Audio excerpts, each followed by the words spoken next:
하나님이 우리 영적인 가족으로 우리를 모아주셨고 우리를 하나 되게 하셨다라는 것은 기적 중에 기적입니다. 그래서 우리는 옆 사람과 함께 인사할 때 또 함께 예배드린 이 자리가 큰 축복의 자리임을 또 우리가 함께 인정하는 시간인데요.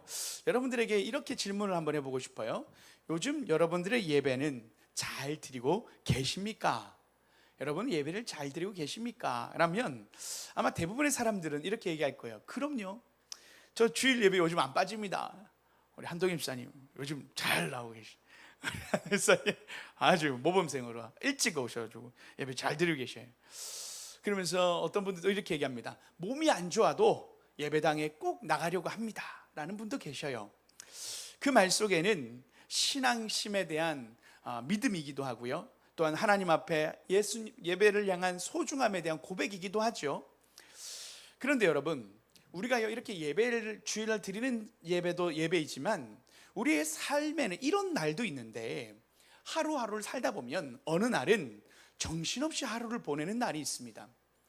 아침밥을 하는 우리 주부들, 때로는 집에 청소하고 설거지하고 한숨 돌릴 틈도 없이 때로는 부모님 모시고 병원 가기도 하고 자녀들 데리고 병원 가기도 하고 아니면 마트를 들리고 밤이 되면 남편이나 자녀들이나 또한 손주를 챙기느라 내 삶은 어디 있는지 모를 정도로 피곤함 가운데 소파에 우리 푹 주저앉아서 눈도 제대로 감지 못한 채 한마디 하는 그런 시간들이 있어요. 너무 힘들다, 너무 지쳐요 하나님, 이런 느낌을 받을 때가 우리의 삶에도 종종 있습니다. 오늘도 그냥 살아간 것 같아요, 참 버티기 힘드네요 라는 고백이 우리의 삶에 한 번쯤은 해볼 수 있는 우리의 고백 아닙니까? 그런데 여러분, 그때 그 순간도 예배의 자리라는 사실을 알고 계십니까? 우리가 주일날 예배 시간을 성경책을 들고 우리의 복장을 잘 차려입고 교회 이 공간 가운데 나와서 한 시간을 예배 드리는 것도 멋진 예배이고 귀한 예배이지요. 그런데요, 하나님은요, 우리가 힘들고 지친 그 하루, 그 저녁 그 소파에 누워 주여 하며 너무 지쳤어요 라는 그 짧은 고백, 그 한마디의 예배도 받으신다라는 사실을 여러분 기억하십니까? 하나님은요, 우리의 삶에 넘어진 자리, 실패의 자리, 아픔의 자리, 지침의 자리, 바로 그 자리에서 우리의 예배를 받으시는 분이시다라는 것입니다. 하나님은 우리가 힘들고 어려운 그 모든 순간에도 우리와 함께 하시고 우리의 고백을 듣고 계시다라는 사실입니다. 오늘 이 로마서의 말씀은 우리를 향한 하나님의 이 약속과 위로의 메시지입니다. 우리에게 도전의 말씀이기도 하지만 여러분, 오늘 하나님은 우리를 향하여 넘어진 그 자리에서 내가 너의 예배를 받는다라고 하시는 이 말씀으로 우리 하나님 말씀을 전하고자 하는데요, 우리는 그것을 바로 삶의 예배다라고 이야기합니다. 사도 바울은 우리의 삶 전체가 하나님께 예배로 드려지는 삶이다라고 오늘 이야기하고 있습니다. 그래서 우리가 함께 읽었던 너무나도 유명한 말씀, 로마서 12장 1절 말씀을 우리가 한번 읽고 하나님 말씀을 더 깊이 묵상하기를 원합니다. 로마서 12장 1절 말씀입니다. 한 목소리로 크게 읽겠습니다. 시작. 그러므로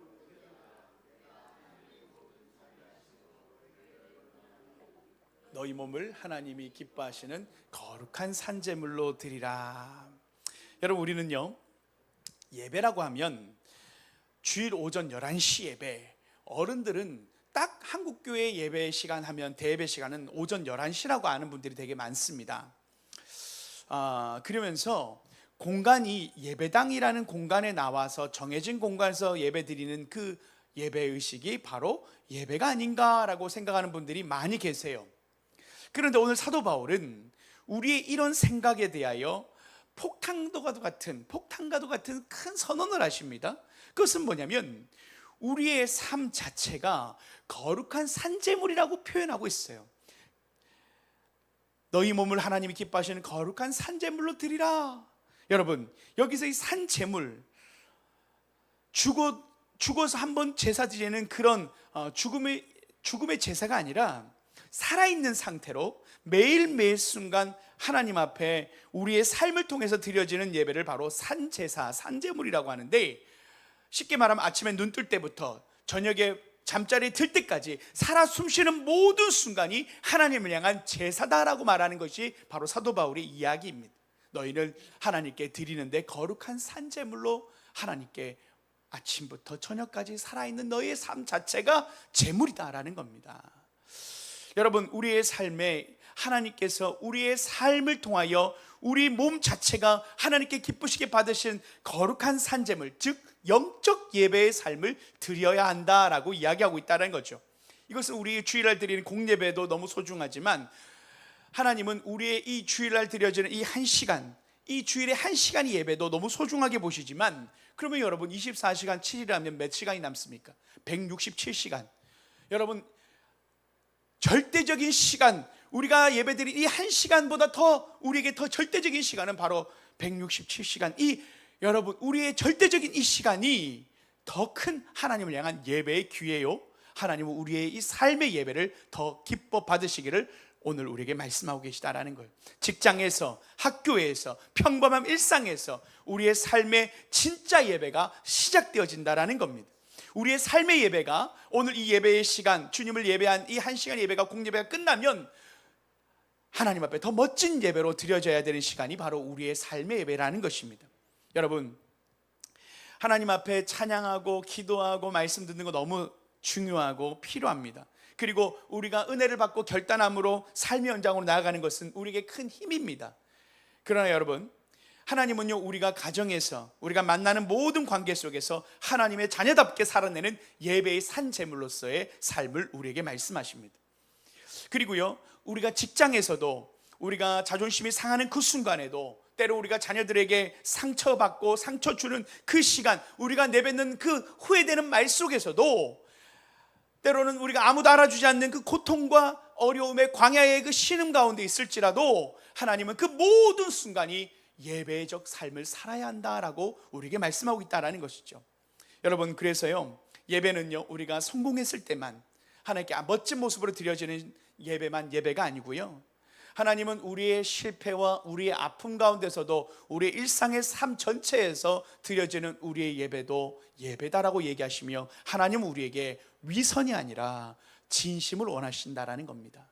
하나님은 우리의 삶에 아프고 힘들 때 하나님 저 지쳤어요 라고 한 이 고백까지도 하나님은 예배다라고 이야기하시고, 그 고백을 주님은 들으시고 우리를 위로하기를 원하시는 분이시다라는 거예요. 우리 24시간이 예배라는 것은 너무나도 하나님의 위로가, 내가 언제나 너와 함께 한다라는 약속이기도 하기 때문에, 여러분, 우리의 예배는 단순히 고통스러운 24시간의 어려움이 아니라 내가 너를 어느 때 어느 순간까지도 내가 너를 떠나지 않고 내가 너와 함께 한다라는 너무나도 축복된 메시지이기도 합니다. 자, 여러분, 여기서요, 오늘 우리가 하나님 앞에 이 고백이 필요해요. 우리가 드려지는 때로는 한 시간의 예배의 봉사도 소중하지만, 여러분, 하나님은요, 우리가 짧게 내뱉는 그 5분간의 한숨과 기도, 힘들어요라는 그 고백, 그 한 고백의 진심 어린 그 고백 또한 하나님은 귀하다고 이야기하며, 그 어떤 것도 비교 대상이 될 수 없다고 이야기해요. 그래서요, 하나님은요, 우리의 어떤 성과가 재물이 되기를 원하지 않으세요.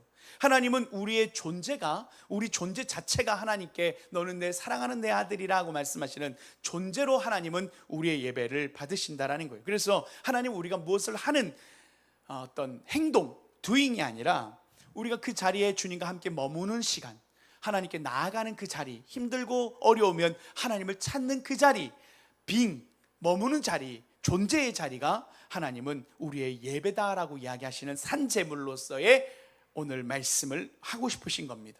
여러분, 우리는요, 그렇다면 어떻게 하면 더 구체적으로 하나님 앞에 거룩한 산제물로 영적 예배를 드릴 수 있을까요? 사도 바울은 오늘 이 이야기를 하고 있는 겁니다. 하나님은 우리의 24시간, 168시간이 온전히 일주일 내내 하나님을 향한 예배자의 삶을 살기를 원하시는데, 우리가 어떻게 살아가야 되는지 구체적으로 두 가지를 이야기하세요. 오늘 이 이야기를 함께 나누고자 합니다. 우리 2절 말씀을 함께 읽어보겠습니다. 2절 말씀입니다. 2절 말씀 함께 크게 읽어볼까요? 시작. 너희는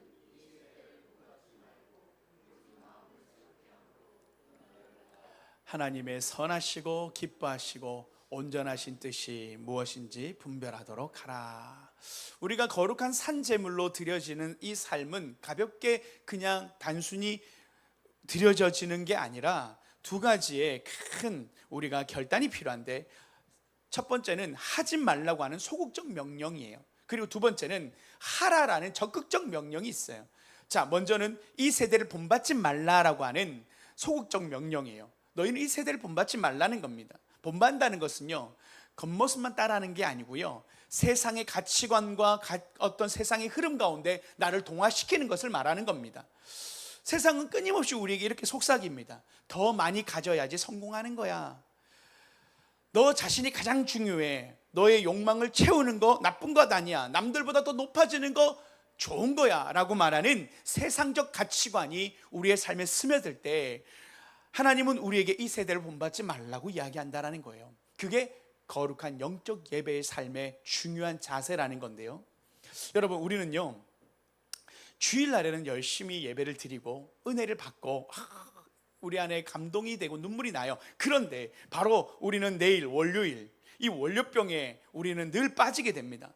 월요일이 되면요, 세상 사람들처럼 우리는 아무런 저항도 없이 세상의 가치관에 흐름이 따라 동일하게 휩쓸려 가버리는 삶을 월요일부터 시작합니다.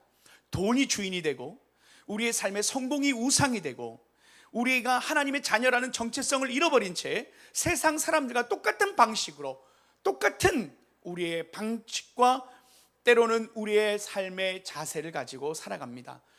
주식과 부동산, 뉴스가 우리의 기도 소리보다 더 크게 들리는 게 바로 우리의 삶 아닙니까? 하나님은요, 우리의 삶이 세상의 방식대로 살 것, 뒤처지는 것에 대해서 불안해하고 나만 손해보는 것 같은 불안감 가운데 살아가는 우리의 이 세상적 가치관에 쫓겨 살아가는 우리를 향하여 그 세상의 유혹을 끊어낼 것을 이야기하는 것입니다. 때로는 우리가 자녀들의 성공을 하나님의 영광보다 더 바랄 때가 있지 않습니까?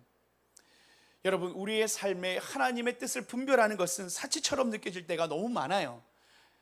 다 이렇게 사는데 나도 이렇게 살아야지라는 그 흐름에서 하나님은 너희는 세상을 본받지 말라, 이 세대를 본받지 말라고 하는 이 말씀 앞에 먼저 우리를 세워야 한다고 말씀합니다.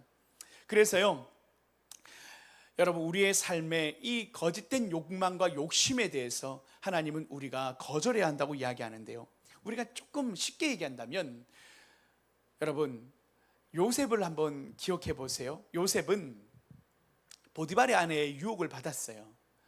보디발의 아내가 유혹할 때는 사람 많은 데서 유혹한 게 아니고요, 아무도 없는 곳에서 유혹을 했어요. 그래서 보통 세상의 유혹은요, 사람이 많지 않고 나만 알 수 있는 영역에서, 우리가 이런 어떤 부조리한 부분이라든지 또 거짓된 부분들은 때로는 우리를 합리화시킬 때가 있어요. 아무도 보지 않는데 뭘 이라는 생각을 할 때가 있어요.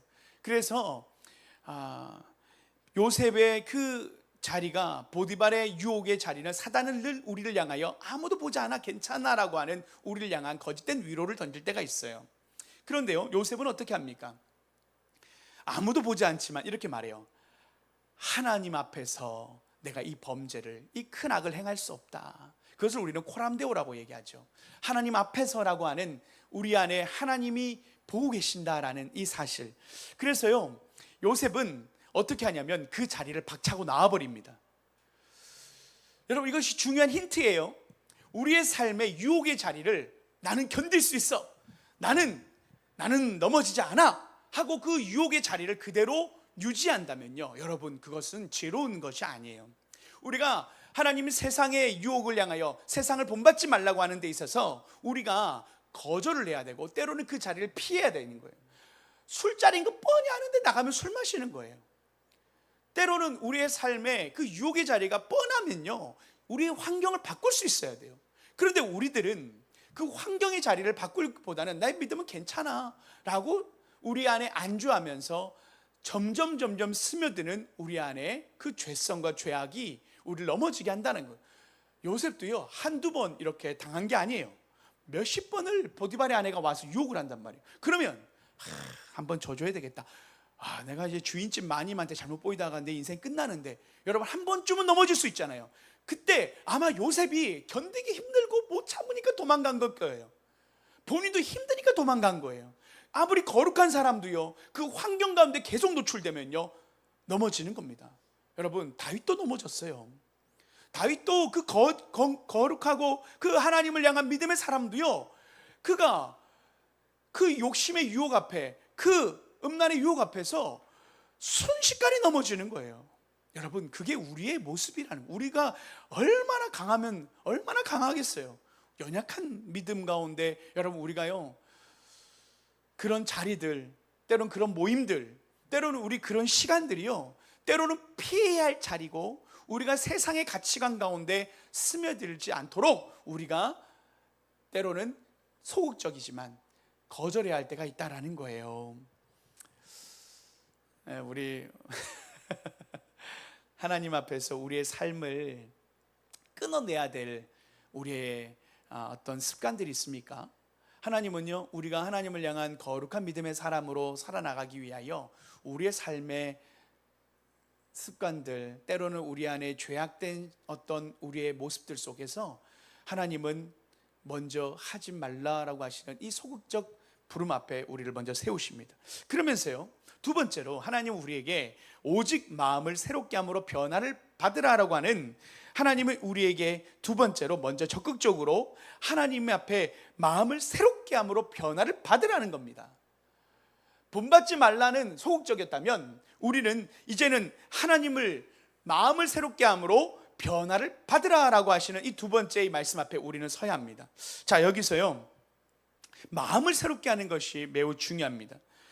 우리의 가치관의 이 기준을 완전히 재설정한다는 것, 여러분, 우리가 생각이 바뀌지 않으면요, 우리 행동이 바뀌지 않기 때문이에요. 그래서 너희는 마음을 새롭게 함으로 변화를 받아야 한다고 하는 이 놀라운 하나님의 부름 앞에서 우리의 마음을 어떻게 바꿀 수 있을까? 여러분, 하나님의 말씀으로 우리의 생각과 마음을 바꿔내야 할 줄 믿습니다.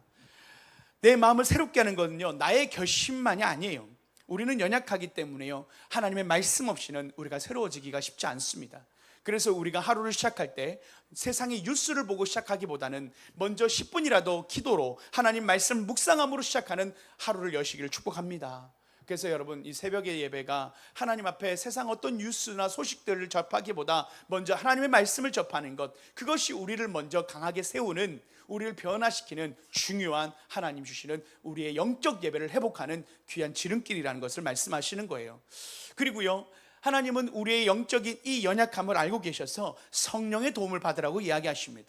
성령의 도움은 우리의 마음과 내 욕심과 내 계획을 내려놓게 하는 하나님의 힘이죠. 여러분, 하나님이 우리에게 주시는 영적인 이 성령의 충만함을 받는 것, 우리가 찬양과 기도의 시간을 통하여 영적인 충만함을 받고, 내가 죄악 가운데 살지 말아야지 라는 우리 안에 성령의 은혜가 우리를 장악할 때 우리는 그 죄의 길에서 마음을 새롭게 할 수 있다는 것을 우리는 알고 있습니다. 여러분, 그러면서요, 저는 우리가 세상 가운데 나아갈 때 또 하나의 유혹이 있어요. 그것은 뭐냐면, 우리가 무능력하고 무가치하고 두렵고 염려가 우리의 삶의 하루를 시작하게 만들 때가 있다라는 거예요. 그 또한 우리의 마음을 새롭게 해야 되는 것입니다. 어떻게 해요? 하나님의 말씀으로 우리의 마음을 새롭게 해야 되는 거예요. 하루를 시작하고자 하는데 두려움으로 시작하는 분이 계십니까? 내일 하루를 살아가고 내일 눈뜨기가 두렵고 염려가 되는 분이 계십니까? 하루하루가 너무 힘들어서 내일이 오는 것을 너무나도 힘들어하는 분이 계십니까? 밥도 먹기 싫고 잠도 오지 않는 그 마음에 부담감이 있는 분도 계십니까? 여러분, 세상이 주는 이 마음의 소리입니다. 하나님으로부터 오는 소리가 아니라는 거예요. 여러분, 사단이 주는 소리와 하나님이 주는 소리를 구별할 수 있어야 돼요. 그것이 또 다른 유혹이기도 합니다. 여러분, 다윗을 보면서 우리가 한 가지 또한, 비록 다윗이 넘어졌지만 또 다른 다윗의 모습은 어떤 모습이 있습니까? 세상의 골리앗 앞에서 다윗은 이렇게 얘기합니다. 너는 세상의 방식, 칼과 창과 단창으로 내게 나오지만 나는 만군의 여호와의 이름으로 내게 나아가노라. 여러분, 이것이 세상의 방식이 아니라 하나님의 말씀, 하나님의 방식으로 나아가는 삶의 자세입니다. 세상을 향하여 두려워하지 않는 마음입니다. 내일 하루를 살아가는 골리앗 같은 세상 앞에서 하나님이 우리에게 주시는 마음은, 우리의 마음을 새롭게 하심은 두려워하지 말라인 거예요. 내가 너와 함께함이라, 내가 너를 도우리라. 사단은요, 늘 우리를 향하여 거짓말합니다. 하나님 너와 함께하지 않아. 그래서 우리는 하루하루가 우리의 삶의 영적 예배에서 실패하는 거예요. 여러분, 우리가 주일 예배 때는 와, 하나님 날 도와주실 거야. 기도하면 하나님 날 도와주실 거야. 그 믿음으로 하루는 1시간은 버텨요. 그러나 또다시 내일이 시작될 때 아침에 눈 뜨기가 싫어요. 그것은 이미 우리의 영적 예배에서 실패하고 있다는 자리, 영적 예배에서 믿음으로 하나님을 향한 영광을 올려드리지 못하는 예배에서의 좌절을 맛보는 겁니다. 사단은 늘 우리를 향하여 거짓말하여 유혹으로 우리를 넘어뜨리는 것도, 요셉의 유혹으로 넘어뜨리는 것도 하나의 우리를 향한 유혹이지만, 우리가 끊어내야 될 것이지만, 또 다른 우리를 향하여 마음을 새롭게 하는 데 있어서 우리의 영적 예배에 대하여 도전하는 거짓된 음성으로부터도 우리는 차단하고 끊어야 되고, 더 나아가서 우리는 하나님의 마음으로 세상을 향하여 담대히 선포하는 것입니다. 너는 칼과 창과 단창으로 내게 나오지만 나는 만군의 여호와의 이름으로 나는 나아가노라. 우리를 두렵게 하는 모든 세상을 향하여 담대함으로 나아가는 것, 여호수아처럼 담대히 하나님 주신 땅을 향하여, 내게 오늘 주신 이 기업의 땅을 향하여 내게 주신 사명의 자리로 나는 담대히 나아가노라. 하나님 나와 함께 하실 것이다. 할렐루야. 여러분, 우리가 이 믿음으로 내일 하루를, 또 일주일을 168시간이라는 우리의 그 예배의 삶은 믿음의 삶을 우리가 드려지는 것인데, 우리가 두려움과 염려로 살아가는 거 하나님 기뻐하시는 게 아니라는, 그것이 예배의 모습 속에서 우리가 지는 것이다라는 거예요. 사단은 늘 우리를 넘어뜨리려고 합니다. 여러분, 우리를요 넘어지게 하는 이 사단의 거짓된 음성으로부터 우리는 단호히 마음을 새롭게 함으로 변화를 받아 하나님의 말씀으로 영적 예배에서 승리하시는 저와 여러분 되시길 축복합니다. 그러면서요, 여러분, 오늘 사도 바울은요 놀라운 하나의 이야기를 더합니다. 우리 4절과 5절 말씀인데 이 말씀도 함께 읽어보기로 합니다. 4절과 5절 말씀을 함께 읽어볼까요? 시작. 우리가 한 몸에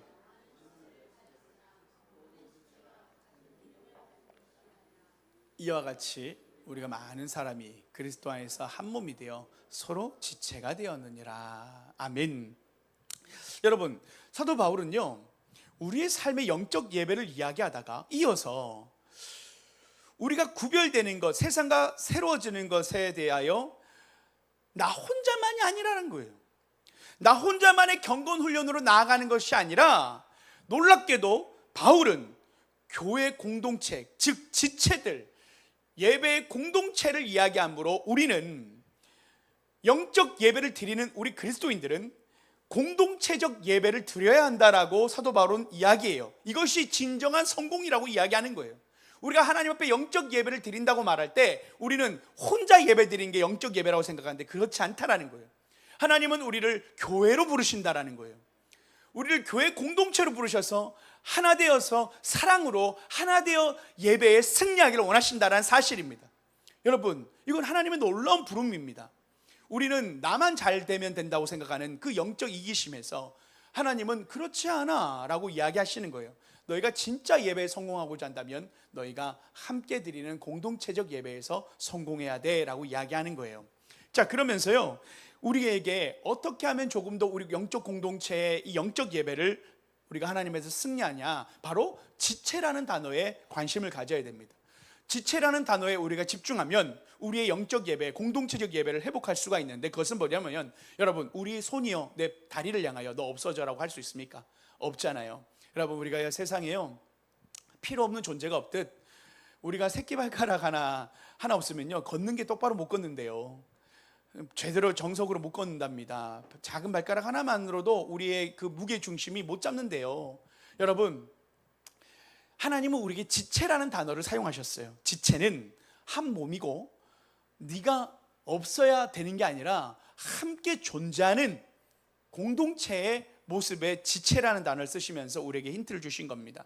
그래서요 하나님은 우리 서로에게 필요한 존재다라는 것으로 우리를 부르셨다라는 겁니다. 나 혼자 드리는 개인의 예배를 넘어서 서로가 서로를 섬기고 함께 하나님께 예배하는 공동체, 그것이 완성된 예배의 모습에 하나님이 기뻐하시는 모습이다라는 것을 이야기하는 거죠. 그래서요 우리가요 거창한 봉사나 직분을 받아서 우리가 어떤 섬김의 역할을 하는 것만으로도 우리가 나는 잘하는 거야 라고 생각할 수 있지만, 여러분, 하나님은요 우리가 대단한 섬김을 먼저 바라는 것보다 작은 사랑의 관심을 더 가지기를 원하십니다. 자, 쉽게 말하면 이거예요.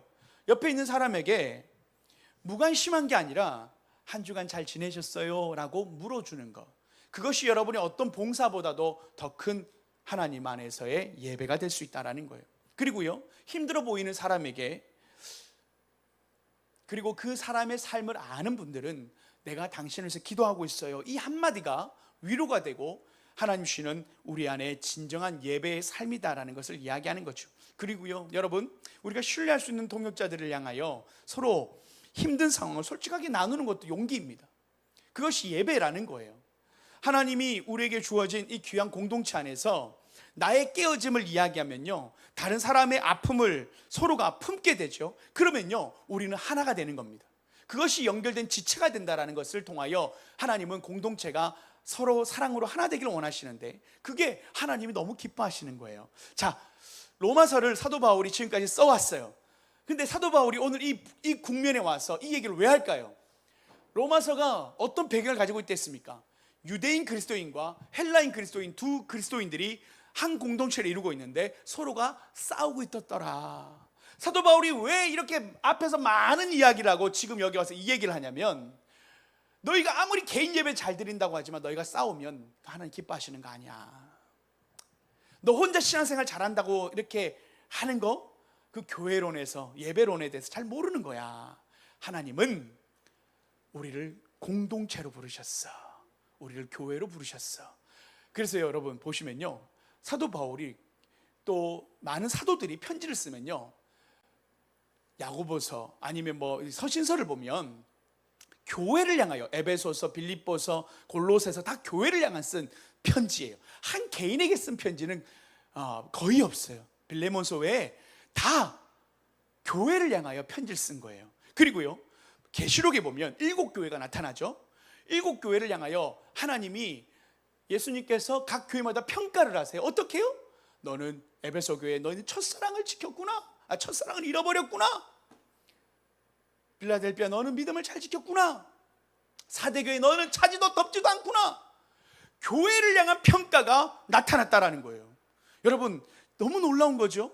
하나님은요, 우리의 신앙생활을 개인 혼자서 예배를 잘 드리는 게 하나님이 우리를 원하시는 그 하나는 부분이고요, 하나님은 우리가 교회로 예배 드려질 때 하나님 나라에 너무 중요한 원리가 뭐냐면 교회라는 거예요. 교회. 예수님께서요, 십자가에 달려시고 3년간 공생애 하시면서 남겨두신 가장 중요한 사역의 핵심이 뭐였는지 아시죠, 여러분? 바로 제자 공동체, 교회를 남겨두신 거예요. 3년간 내내 했던 일이 뭐냐면 교회를 세우는 일이었어요. 여러분, 교회는요, 그래서 소중한 거예요. 여러분, 교회는요, 내가 오늘 이 교회에 속한 거는요, 내가 선택이 아니라고요. 하나님이 나를 이 교회의 지체로, 나를 몸으로, 여러분의 몸에 손과 발가락이 여러분이 어디서 얻어와서 붙이신 분이 있어요? 아니잖아요.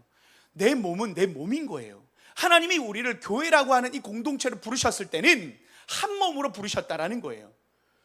하나님은요, 우리를 공동체로 부르시는 분이세요. 삼일체 하나님이, 성부, 성자, 성령 하나님이 공동체예요. 하나님은요, 우리가 처음에 아담과 하와를 만드셨을 때 홀로 독처하는 것이, 하나님은 아름답지 못하다고 하여 하와를 만드심으로 공동체를, 가정을 만들어 주셨어요. 여러분, 어떤 분들은요, 이런 말을 하는 분들이 있어요. 저 교회 안 나가도 혼자 신앙생활 잘할 수 있습니다. 하나는 하고 둘은 모르는 거예요.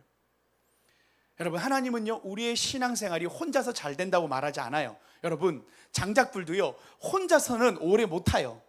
사탄은 늘 우리를 넘어뜨리려고 해요. 우는 사자와 같이 마귀는 늘 하나님의 사람들이 언제 어디에 떨어졌는가를 보고 물어서 그를 넘어뜨리려고 해요.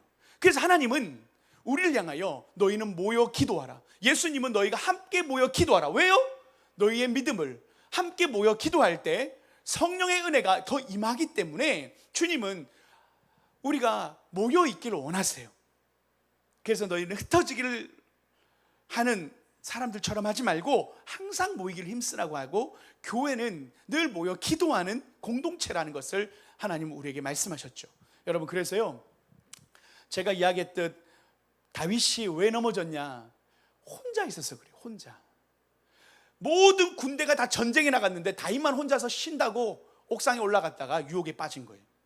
여러분, 영적 공동체가 없는 것은요, 우리의 방어가 약화되는, 우리를 방어해주는 성벽이 없는 거와 동일한 거예요. 혼자 신앙생활 하겠다? 여러분, 이론은 맞아요. 내가 예수님 믿고 예수님께 고백하면 구원받는 거 맞아요. 그런데 우리는 넘어질 수 있다라는 나의 한계를 잘 몰라요. 여러분, 신앙생활 잘할 것 같아요? 아니에요. 혼자서 신앙생활 하는 사람, 잘하겠다고 하는 사람 치고 잘하는 사람 못 봤어요. 여러분, 목회자도 선교사님도 혼자서 신앙생활 못합니다. 제가요, 개척교회를 처음 한 10년 전으로 거슬러 그때 처음 개척했을 때 제가요, 외롭더라고요. 개척을 하니까. 그리고 제가 한소망교회로 다시 교회로 다시 들어갔을 때 우와, 그렇게 기분이 좋아요. 뭐랄까, 전투기가 출격을 했는데 기름이 다 떨어져가지고 다시 집으로 돌아온 느낌이죠. 다시 기름 충전한 느낌이었어요.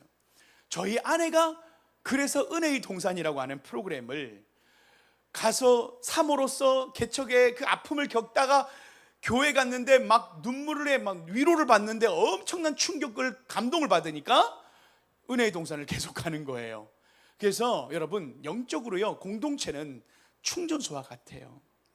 저는 우리 교회가, 저도 그렇게 다시 힘을 얻고 다시 나와서 또 개척을 한 이 시간 속에서 힘을 얻고, 지금도 한소망교회 여러분들이 기도해 주시는 분들이 계시기 때문에 또 힘을 얻고 제가 또 사역을 하고 있는 겁니다.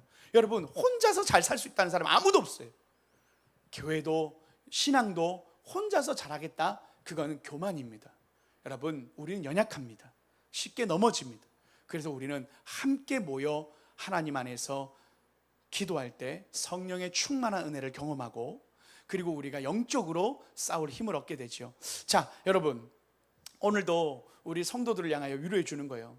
기도 제목을 서로 목장 모임마다 나누셔요. 그러면서 힘드니 내가 기도해 줄게. 그러면요, 내가 혼자 넘어질 뻔했는데 다시 일어납니다. 그게 공동체의 힘이에요.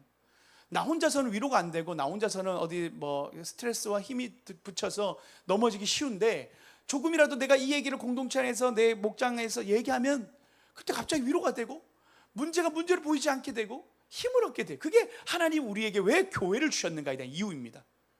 여러분, 신앙생활을 하나님 주신 이 공동체적 예배에 대해서 사도 바울은 마지막에 왜 은사로 너희가 지체로 부름받았는가에 대한 이야기와 함께, 교회가 온전하게 예배 드릴 수 있는 것은 바로 공동체를 통해서 예배 드릴 때다. 그래서 여러분, 서로 많이 축복해 주시고, 비판하는 말보다는 기도하는 말로 바꾸십시오. 저 사람을 향하여 그렇게 하지 말고, 하나님 저분을 축복하여 주옵소서, 비판 대신 기도의 말로 바꾸시고, 하나님 주시는 우리 교회 성도들의 이 가족으로 우리를 부르신 하나님의 귀한 성도들을 향하여 축복하시고 하나님의 마음으로 사랑하시는 저 여러분 되시길 축복합니다. 그것이 우리 운정 한소망교회 예배가 하나님 앞에 드려지는 아름다운 예배가 될 줄 믿습니다. 여러분, 예배는요, 결코 하나의 한 시간의 쇼가 아니에요. 우리의 마음을 다한 예배는 우리의 삶으로 이어져야 됩니다. 우리의 삶, 우리의 공동체로 이어지는 게 예배입니다.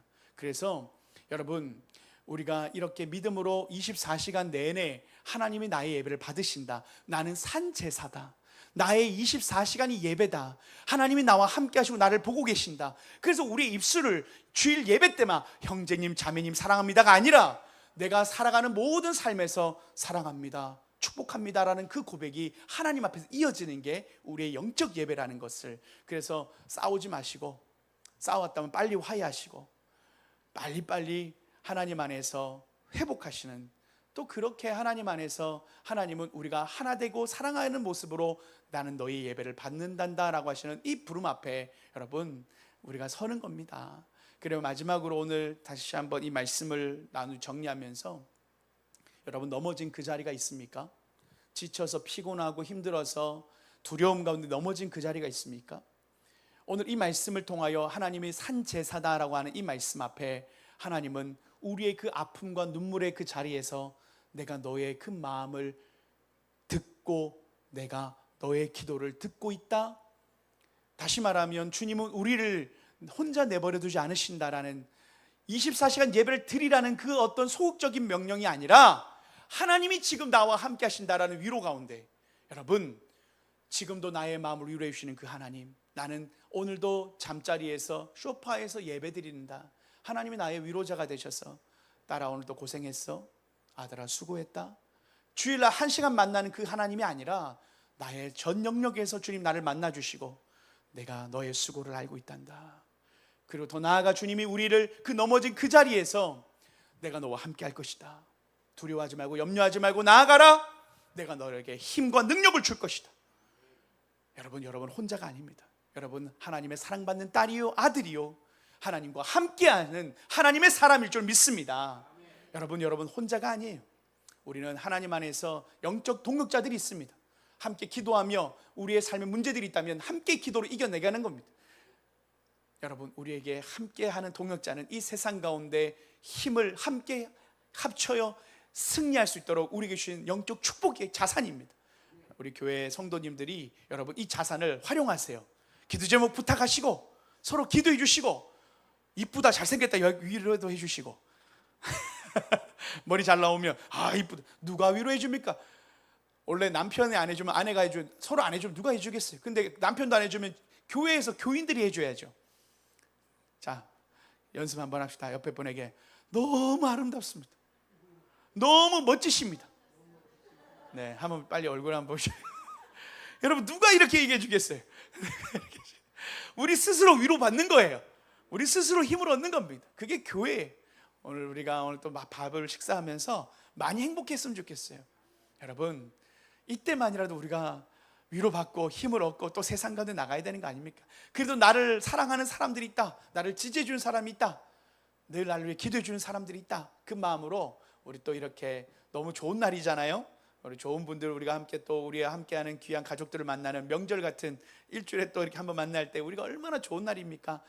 오늘 싸우지 마시고 밥 먹다가 계란말이 하나 내가 먹겠다고 하고 싸우지 마시고 하나 너 먹어라 하면서 서로 축복하면서 오늘 그렇게 즐거운 천국의 식탁을 경험하고 우리 함께 위로받는 복된 한날 또 주님 앞에 우리 일주일에 또 믿음의 승리하는 저와 여러분 되시길 축복합니다. 함께 기도하겠습니다.